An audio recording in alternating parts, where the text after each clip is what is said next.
Hello guys, welcome to my post-fight report for Katie Taylor versus Amanda Serrano, the rematch. And first of all, I'll just start with this. What a fucking fight that was again. A round of applause to those two women over and over and over again, man. Their first fight a couple years ago was fucking incredible at Madison Square Gardens. You probably thought, can it get any better than that? Well, fucking hell, they gave it a good fucking go of it. I loved the first fight, man. That was drama back and forth. This one, I don't know whether it was better, but it was just as fucking good. It was just as fucking close. There was everything except for knockdowns and a knockout. But fuck that. You don't need knockdowns and a knockout when you've got two absolute warriors staying on their feet and slugging it out, taking each other's best shots, working on their boxing skills, but then just fucking throwing them out the window after a few rounds. I fucking love seeing that. You know, when there's two fighters that are really good boxers, but then you put them together and they just go, fuck it, let's not box, let's go to fucking war, because that's what we do best. That's what the fans want to see. And even if it means that it's that I'm not quite as safe, that I might not win wide on points, I just want to fucking go to war with you. That's the bond we got, and that's what it seems to be like between Katie Taylor and Amanda Serrano. I said it to my dad, who I was watching it with. We actually watched the first one together a couple of years ago too, and we was both just sitting there like that, glued to the fucking screen again, just in appreciation to these two warriors. But I said to him, you could put these two in the ring 100 times and the same thing is going to happen like this 100 times. They're just that evenly matched. Their styles gel that well. They could get in the ring when they're fucking... I was saying about Mike Tyson in my post-fight report for Mike Tyson versus Jake Paul, if you want to go check that out afterwards. But I was saying Mike Tyson's too old at 58. Put these two in the ring at 58 and they'll probably still do the exact same thing, just maybe a bit fucking slower. They're that type of fighters, man. And like I said, just another one of those. That's my fucking hype-up job for it. Not that if you've watched it, they even needs hyping up. If you ain't watched it, finish watching this video, of course, but then go straight fucking find this wherever you can on YouTube. I'm sure someone's uploaded the full fight by now, and watch it all, man, because it is absolutely brilliant. But I'm going to give you my post-fight report and do my best to describe what happened to you right now. But obviously, it's so much better if you watch it with your own eyes. But make sure you stay tuned first, people, for my opinion and take on it if you are interested. But yeah, should I start with my score and who I thought won the fight? Because obviously that's going to be the big talking point again. A little bit disappointed. I'll touch on this more after I've explained what happened in the fight. But a little bit disappointed. The boxing fans are trying to call this a robbery and talking about the scorecards of this fight instead of just looking at how brilliant of a fight it was. It was a close fight that could have gone either way. Katie Taylor got the nod, 95-94 with all three judges across the board. I'm not going to complain about that because that's exactly how I fucking had it. I thought Katie Taylor just deserved the win, but if Serrano would have got it by a round or two, I would not be screaming fucking robbery, because I'm not one of them fans that start...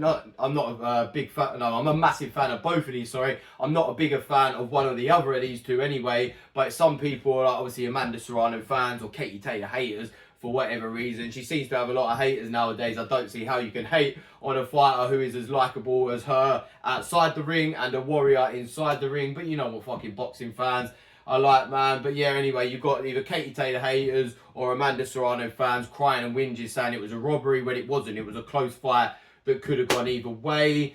If I go through how I scored it round by round and a bit what happened in each round, Taylor got on her boxing early doors. I actually picked Serrano to win this fight, so it's not like I was biased towards Katie Taylor in any way. Going into the fight, I probably did lean towards wanting Amanda Serrano to win a little bit more too, just because I love watching her style. As I said, I'm a massive fan of both of them, but I think Serrano's got one of the most eye-pleasing styles, not just in female boxing, in boxing period.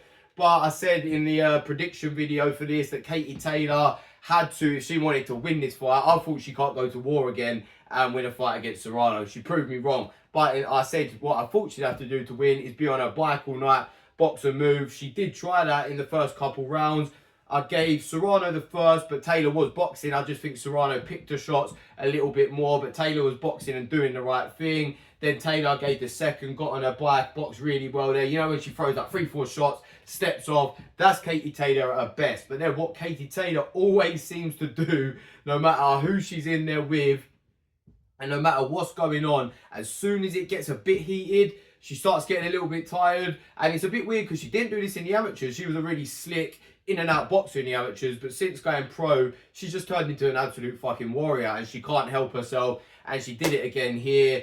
I think from about round 3-4 onwards, it was just the same type of slugfest as the first fight again. I gave Serrano the third. And when I saw the punch stats, and I don't really like, because people came to me after the fight saying, oh, look at these punch stats, Serrano threw more, landed more. Punch stats, people, is like the CompuBox, is someone just sitting at ringside with a clicker thinking when they think a punch lands, they click it. They're not really reliable, but they said Serrano threw a lot more punches. But for me, Taylor was the one throwing the more combinations. In the early stages, though, Serrano was pushing her back onto the ropes and landed some big shots on the ropes. She actually did stun Taylor at the end of the first round. I forgot about that. But yeah, she was pushing Taylor back onto the ropes quite a bit as well, which I thought might be catching the eye of the judges. But then when we got to round 4 or 5, Taylor was like, fuck this, I'm going to do a mixture of boxing and a mixture of throwing combinations of going to war. She's standing in front of Serrano for about 5 punches, big combinations, step off. And I think it being up at light welterweight, not Serrano's natural weight division, actually like 2 or 3 weights above her natural weight division. I think the shots were stinging her a little bit this time, whereas in the first fight, she was just walking through everything Katie Taylor threw. Whereas in this one, I think she was feeling the shots a bit more. And obviously, about halfway through the fight, I can't remember the specific round. I think it might have been round 4. Correct me if I'm wrong, but it was around that time. They had a head clash, accidental head clash that somehow changed to an intentional head clash in the eyes of the referee after Serrano's corner had a little moan. Serrano's coach, I think someone said it's her brother as well, but it's definitely her coach, said after the fight, oh, this referee was terrible, he was biased. Yeah, he was biased towards you. They were making so many excuses after the fight, but we'll talk about that afterwards. It was more Serrano's coach than actually her, but it was a bit annoying. But yeah, let's carry on. We're talking about the great fight before we talk about all that bullshit afterwards. And yeah, man, it is just fucking an all-out war, really, from about round 4 or 5 onwards. The difference for me was that Serrano was throwing, like, by about round 6 or 7, she seemed a bit tired, was throwing arm shots, and she come in with a odd big shot that would snap Taylor's head back. But for me, it was the combination punching and accurate combination punching of Katie Taylor, and then moving around, that was doing the better work for me. And as I said, she was landing bigger shots here now on Serrano in this fight. They looked to be stunning Serrano more than the first fight. And then, yeah, I said I gave 4 and 5 to Katie Taylor, round 6 to Serrano, round 7 to Taylor. Round 8 was when Katie Taylor got a point deducted, which I think was unfair because they were both coming in with their heads. The cut on Serrano's head was dirty, and she's an absolute warrior for just fucking going, fuck it, I want to continue, let me carry on, let me go to war, and still trying to walk Taylor down. Taylor being smart. She's the nicest person ever outside the ring, but she can get a bit dirty in there. You've got to be a bit dirty sometimes. Some of the best fighters ever were dirty fighters. The fighter that everybody was idolising and adoring in the main event of this, Mike Tyson, was one of the dirtiest fighters to ever do it. He bit someone fucking ear in the ring, and people love him. But Katie Taylor's getting a bit of hate for leaning in with her head sometimes. It's double standards with people in boxing, man. You're in a fucking fight. You're going to fucking war, especially in a fight like this. Don't complain about a little fucking headbutt, especially when Serrano is coming in with her head too. So I think it was unfair that Taylor got the point deducted. If it wasn't for that, she'd have it 96, 94, 6 rounds before on my card, but obviously the point deduction made it a bit closer. So I scored round 8, 9, 9 because I thought Taylor won the round, and then the point taken off of the 10. Round 9 I gave to Taylor, round 10 I gave to Serrano, but it was a very close round. They both just stood in the middle of the ring and fucking had it like the first fight. And then Katie Taylor actually pushed her back onto the ropes at the end of that, but I still think Serrano did just enough to win it. They finished fucking hugging each other again. Massive respect to each other. You have to right at the end of a fight like that. And yeah, as I said, I, along with a lot of people, thought Katie Taylor just deserved it. Now let's talk about all the stuff that happened after the fight, because I've done a short video on this earlier. You might have seen it, but I'm a massive Serrano fan. I've got massive respect for her as a fighter and as a person outside of the ring, what she does for boxing. She just seems like a lovely person, but she disappointed me a bit in the post-fight interview. First complained about the judges. Her coach was 10 times worse than her, but she was doing it as well. then complained about Katie Taylor headbutting, then complained about the ref that was actually helping them out quite a bit, then complained about the free weight jump, which I understand, it makes it harder for you. You deserve massive respect for coming up 3 weight divisions, but you chose to do it. You wanted to come up to fight for the undisputed title. Then you can't then start making excuses after the fight. Mike Tyson, when asked if he had an injury in the main event against Jake Paul, when they said, did you have an injury coming into this fight? He was like, yeah, I had a little one, but I can't use it as an excuse, because if it was an excuse, I wouldn't be fucking in here. Which means you get in there, no matter what, you've got to win the fight. It doesn't matter if you're coming up from the weights below, doesn't matter if your opponent's headbutting, doesn't matter if your opponent's holding, doesn't matter if you think the ref and the judges are against you, you got to get the win. And if you don't, unless you've been absolutely terribly robbed, which this wasn't, it's your fault that you didn't win. So I think what Serrano should do, instead of doing exactly the same as what she did in the first fight, if they have the trilogy, this time Serrano did exactly the same as what she did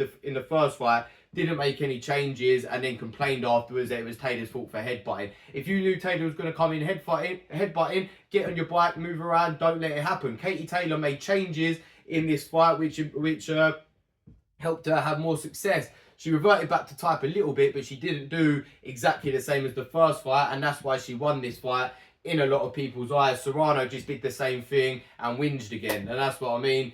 If we see the trilogy, she's going to have to make some differences, or Taylor will just have another fight like this, and Taylor will probably get the nod again. Obviously, if they do it over 12 threes, it'll be a whole different story and a completely different type of fight. But we'll see what happens with that, man. Katie Taylor, I don't get why people are hating on her. She is a phenomenal fighter. One of, if not the best female fighter of all time. Every single fight she's in is an absolute war. I said it in my prediction video for this. She has got as much heart, or maybe more heart, than any fighter that has ever lived. She seems out on her feet sometimes, and then something just clicks. She refreshes so quick and just comes back to war. People talk about people like Tyson Fury's recovery powers. Her recovery powers are fucking incredible, maybe even better than Tyson Fury's. She's an absolute warrior. Ireland should be proud of her. Females should be proud of her. Boxing should be proud of her. And yeah, she deserved the win here. But Serrano, to say for her, everyone should be proud of her too. An absolute warrior. Let's finish on that. There's no controversy. It was a close fight that could have gone either way. But let me know how you scored it, people, in the comment section below. Did you think Taylor won it like me, or do you agree and think Serrano was unlucky not to get the decision? And who wins the trilogy if it's over 12 threes? I'm going to say, if I have to do it right now, but I'll make a proper prediction if the fight does get made. I definitely want to see it again. And I'll be going over to Ireland for sure if that gets made there at Croke Park like they've been talking about.